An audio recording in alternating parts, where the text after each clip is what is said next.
నిజామాబాద్ జిల్లా కోటగిరి మండలంలోని D28/1/2 Nizam Sagar canal పరిధిలో గల 33 ఫీట్ల స్థలాన్ని కబ్జా చేసి వాణిజ్య దుకాణ సముదాయాలు ఏర్పాటు చేస్తున్నారని, వాటిపై చర్య తీసుకోవాలని మండల సిపిఐ నాయకులు సోమవారం బోధన్ సబ్ కలెక్టర్ వికాస్ మహాతోకి వినతిపత్రం సమర్పించారు. ఈ సందర్భంగా మండల సిపిఐ నాయకులు విఠలగౌడ్ మాట్లాడుతూ, నిజాం సాగర్ కెనాల్ కింద రైతులు సాగు చేసుకుంటున్నారని, ఈ అక్రమ కట్టడం వల్ల రైతులకు ఇబ్బందులు కలుగుతున్నాయని, కావున ఈ అక్రమ నిర్మాణాలను అరికట్టాలని గతంలో ఎన్నిసార్లు ఇరిగేషన్ డిపార్ట్మెంట్కి వినతిపత్రం అందజేయడం జరిగిందని, కానీ వారు చర్యలు తీసుకోవడం లేదని, అందుకే నేడు సబ్ కలెక్టర్కు వినతిపత్రం అందజేశామని, దానికి వారు సానుకూలంగా స్పందించారని తెలిపారు. వీటిని అరికట్టని ఎడల రానున్న రోజుల్లో రైతులతో కలిసి పెద్ద ఎత్తున ఉద్యమం నిర్వహిస్తామని తెలిపారు. ఈ కార్యక్రమంలో సిపిఐ మండల నాయకుడు విఠల్ గౌడ్, గంగాధర్, రాములు, ఆయకట్ట రైతులు, రాజు, దత్తు తదితరులు పాల్గొన్నారు.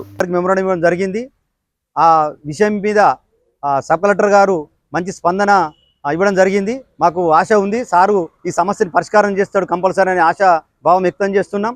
ఇప్పటికైనా వాటి సమస్యల పరిష్కారానికి ముందుకెళ్ళాలి, లేని వేళల మేము ఉద్యమాలు ఉధృతం చేస్తామని డిమాండ్ చేస్తున్నాం. జేసీబీ ద్వారా అవి తొలగించాలా.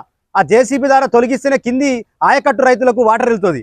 అది తెలిసి కూడా మరి ఈరోజు స్పందించలేకపోతున్నారు. మరి అతను ఆక్రమణ చేసిన ఎవరైతే ఉన్నారో ఆ రఫీక్ అనే వ్యక్తి అక్కడ ఆ పారి కూడా కట్టి ఆక్రమించిండు. దాని మీద జేసీబీ కూడా తిరగలేకపోతున్నది. రైతులకు చాలా ఇబ్బందులకు గురవుతున్నారు. రాత్రి వేళల్లో రైతులు బౌండరీ పైన కూడా తిరుగుడు అవకాశం ఉంటుంది కాబట్టి ఇప్పుడు తిరగలేని పరిస్థితులు కూడా కొనసాగుతున్నది. మరి అధికారుల ఇంత నిర్లక్ష్యం ఎందుకు అని చెప్పేసి అధికారుల నిరసనగా ఈరోజు మేము కలెక్టర్ కూడా కలవడం జరుగుతున్నది. అధికారులు ఇప్పటికైనా మొద్దు నిరద నుంచి వెళ్ళండి, నిర్లక్ష్యం వహించకండి, రైతాంగాన్ని కాపాడండి, మాకు న్యాయం చేసే వరకు మేము ఉద్యమాలు కొనసాగిస్తామని సిపిఐ డిమాండ్ చేస్తుంది.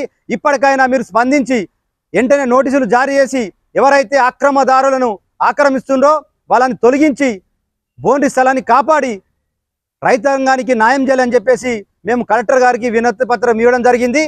ఇప్పటికైనా మీరు స్పందించండి, మా డిమాండ్స్ని సమస్యను పరిష్కరించాలని, మాకు రైతులకు న్యాయం చేయాలని చెప్పేసి మేము మరిన్ని అప్డేట్స్ కోసం మా ఛానల్ని సబ్స్క్రైబ్ చేయండి.